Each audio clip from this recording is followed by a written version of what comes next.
Vamos a resolver el problema de contorno y la serie de Fourier. Tenemos este problema de contorno para la ecuación del oscilador armónico con estas condiciones. Y vamos a ver si el problema es regular o no lo es. Lo primero de todo, vamos a ver que los coeficientes de la ecuación son los siguientes. Aquí, para tener la derivada segunda, necesitamos que P valga la unidad, que Q valga 0 y que R, que es el término que multiplica a lambda por X, pues sea la unidad. Estos coeficientes son constantes, con lo cual son funciones de clase de infinito, esto no causa problema, y las condiciones de positividad también se cumplen claramente porque uno claramente es positivo. Vamos a ver las condiciones de contorno. La primera condición de contorno ya vemos que no es separada, porque afecta a los extremos menos 1 y 1. Por lo tanto, no es separada y por culpa de este signo menos tampoco es una condición periódica, con lo cual ya sabemos que no es un problema regular, a pesar de que la segunda condición sí que sea separada. Por lo tanto, no es un problema regular y no va a cumplir las buenas propiedades que tienen este tipo de problemas. Vamos a resolverlo igualmente. La ecuación del oscilador es una ecuación lineal homogénea con coeficientes constantes, con lo cual podemos sacar los autovalores de la ecuación con la ecuación característica. Tenemos derivada segunda, pues autovalores de la ecuación al cuadrado más lambda por la unidad. Con lo cual los autovalores de la ecuación son las raíces de menos lambda. Esto nos conduce a tres casos distintos según que lambda sea positivo, negativo o nulo, ya que los autovalores pueden ser imaginarios puros, reales o incluso un autovalor doble, que son casos cualitativamente muy distintos. Vamos a estudiarlos por separado. En el caso lambda negativo, podemos escribir el negativo como un menos cuadrado, tomando k positivo para no contar los cuadrados dos veces, y esto lo hacemos porque tenemos aquí una raíz. Los autovalores de la ecuación entonces serán las raíces de menos lambda, raíces de k cuadrado, es decir, k y menos k. Por lo tanto, la solución general de la ecuación lineal homogénea con coeficientes constantes será una combinación lineal de las exponenciales de los autovalores, k y menos k, que podemos expresar también utilizando funciones hiperbólicas, el coseno hiperbólico y el seno hiperbólico, que nos van a ser más cómodos. La derivada del coseno es el seno y la derivada del seno es el coseno. Aplicamos la primera condición. Tenemos la derivada en menos 1. Entonces tenemos el seno hiperbólico en menos k y el coseno hiperbólico en menos k. El coseno hiperbólico es par, con lo cual este signo va a desaparecer. Y en el caso del seno hiperbólico va a salir hacia afuera, como tenemos aquí. Vamos ahora al otro extremo, tenemos la menos derivada del 1. Entonces tendremos el menos seno hiperbólico en k y el menos coseno hiperbólico en k. Vemos que dos términos se nos van y solamente quedan los términos del coseno hiperbólico, que los agrupamos, y para que esto se anule, la única posibilidad es que k2 valga 0, porque k es positivo y el coseno hiperbólico siempre es positivo. Con lo cual, entonces, tenemos que el coeficiente k2 es igual a 0, es la única posibilidad, como decía. Sustituimos entonces en la segunda y tenemos k1 por coseno hiperbólico de k más 0 y la derivada, que es k por k1 por seno hiperbólico de k por 1 más 0. Aquí caben dos posibilidades. Una, que k1 valga 0, pero si k1 y k2 son 0, tenemos la solución trivial, que no nos interesa. Y la otra posibilidad es que el coseno hiperbólico de k sea igual a k por el seno hiperbólico de k. En este caso lo podemos ver gráficamente. Esta es la gráfica del coseno hiperbólico, esta es la gráfica de k por el seno hiperbólico, y vemos que se cortan en un único punto, que está más o menos a la altura de 1,2, y entonces tendríamos un único valor que cumpla esta ecuación, que entonces será el valor que vamos a llamar k0, que está en torno a 1,2. Por lo tanto, alcanzamos una solución no trivial, que es la que tiene k2 igual a 0, k1 distinto de 0 y el coeficiente k vale en torno a 1,2, que es lo que hemos llamado k sub 0. Los autovalores, en este caso solamente hay uno, serán los menos cuadrados de los autovalores, es decir, menos k0 al cuadrado. Por lo tanto, las autofunciones las podemos escribir como múltiplos de esta función coseno hiperbólico de k0 por t. Hemos encontrado un autovalor negativo y una familia de autofunciones. Vamos al caso lambda nulo. En este caso, los autovalores de la ecuación son el 0 doble y la solución general será k1 por t más k2 por la exponencial de 0 por t. Por culpa de, tendríamos una solución repetida, entonces para distinguirlas a una la multiplicamos por t. La derivada es fácil, es simplemente k1 y aplicamos las condiciones de contorno. Las condiciones de contorno La primera nos dice que la derivada en menos 1 es la menos derivada en 1. Pero la derivada en menos 1 y en 1 es la misma, es k1 y k1. Desde aquí ya sacaríamos que k1 tiene que ser 0 y pasamos a la segunda. Entonces en la segunda lo único que nos queda es el coeficiente k2 y la derivada es k1, que es 0. Entonces también sacamos que k2 es 0. Por lo tanto, por ambas condiciones, los dos coeficientes son nulos y la solución del problema es trivial. Es decir, no tenemos el autovalor nulo. Tenemos un autovalor negativo, no tenemos autovalor nulo y vamos al caso de autovalores positivos. Igual que antes, escribimos el positivo como un cuadrado, tomando k mayor que 0 para evitar contarlos dos veces. Entonces, los autovalores de la ecuación serán las raíces de menos lambda, raíces de menos k cuadrado, es decir, ik y menos i por k. Entonces, la solución general de la ecuación lineal homogénea con coeficientes constantes será combinación lineal de exponencial de la parte real, que es 0, por el coseno de k por t y el seno de k por t, que es siendo k la parte imaginaria. Necesitamos la derivada. La derivada del coseno es el menos seno, la derivada del seno es el coseno. Y usamos ahora las condiciones de contorno, igual que antes. Tenemos la derivada en menos 1, entonces tendremos el seno en menos k y el coseno en menos k. El coseno es par, con lo cual este signo desaparece. El seno es impar, con lo cual este signo sale hacia afuera. Nos queda esta expresión. Ahora vamos a la menos derivada en 1. La menos derivada en 1 entonces será el menos seno en k más el coseno, menos el coseno en k. Bien, pues vemos que aquí en este caso tenemos también alguna cancelación. Y pasando términos de un lado para otro, tenemos que k por k2 por el coseno de k es igual a 0. Entonces en este caso tenemos dos posibilidades. K desde luego no puede ser 0 porque es positivo. Entonces las únicas posibilidades son o que bien que k2 valga 0 o que el coseno se anule. Pero el coseno se anula en pi medios, 3 pi medios, etcétera, etcétera, es decir, en múltiplos impares de pi medios que tenemos aquí etiquetados con un subíndice n. Entonces vamos a explorar estos dos casos en la segunda condición. X en 1 será pues el k1 por el coseno de k más k2 por el seno de k. Y cuando tenemos la derivada, aquí queda menos k1 por el seno de k más k por k2 por el coseno de k.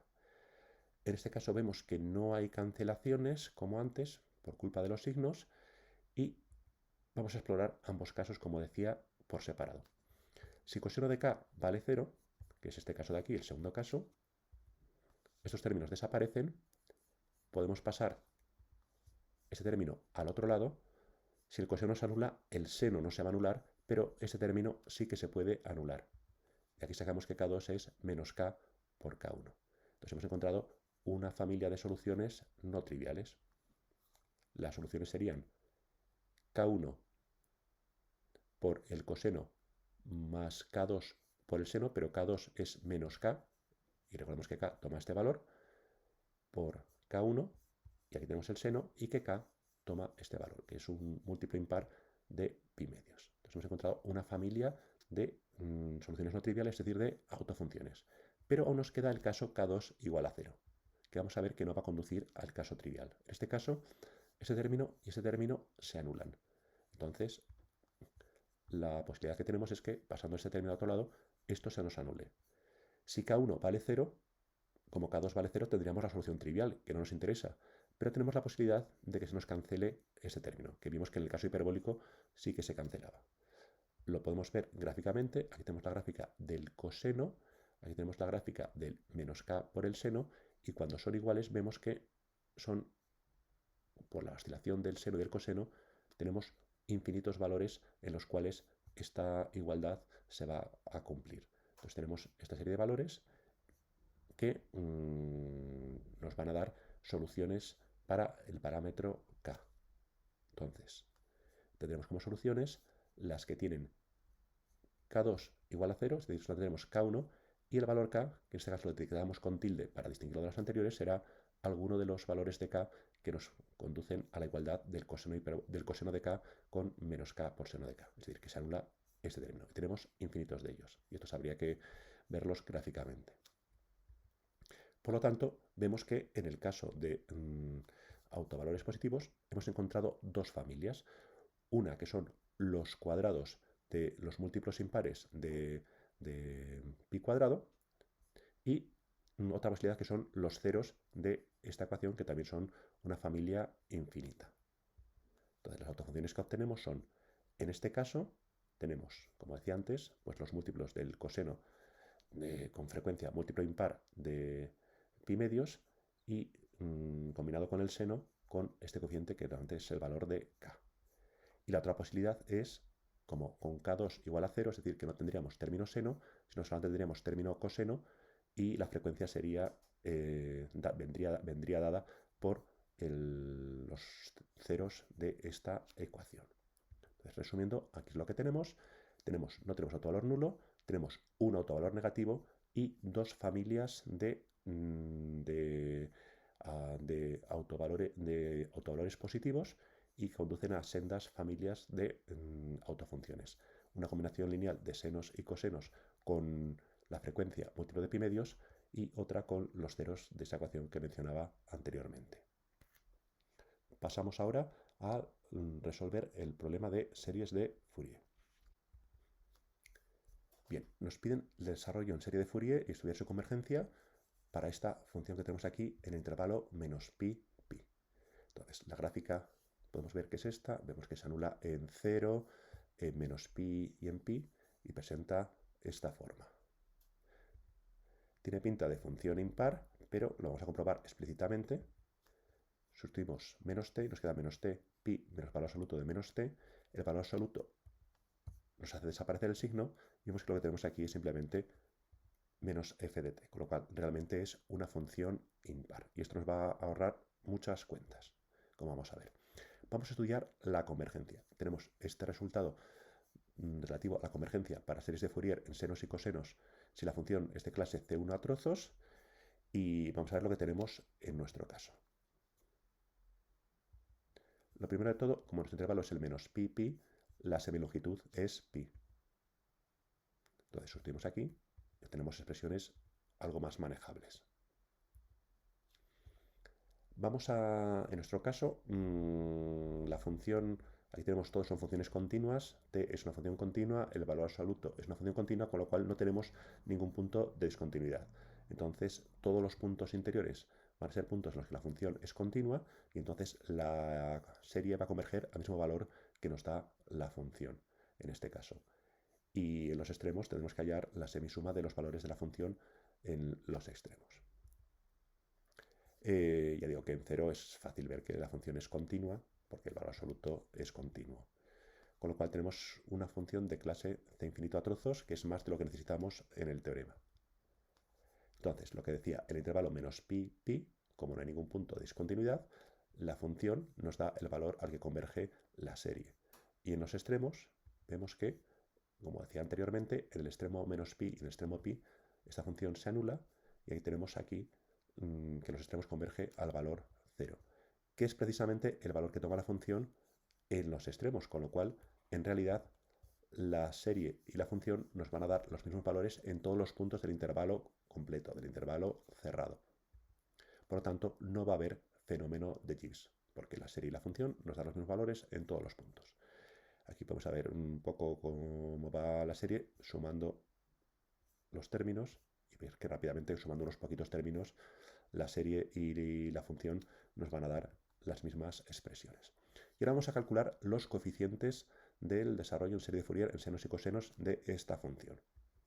Lo primero que nos damos cuenta es que al ser la función impar, todos los coeficientes a que van con funciones pares, la constante y el coseno, se nos van a anular, con lo cual solo tenemos que calcular los coeficientes relativos a las funciones seno.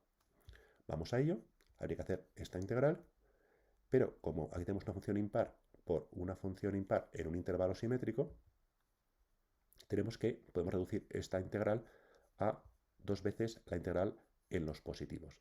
¿Por qué hacemos esto? Porque así nos ahorramos utilizar el valor absoluto, porque el valor absoluto en los positivos es la propia t. Bien, pues hay que hacer esta integral, la hacemos por partes y tenemos este integrando.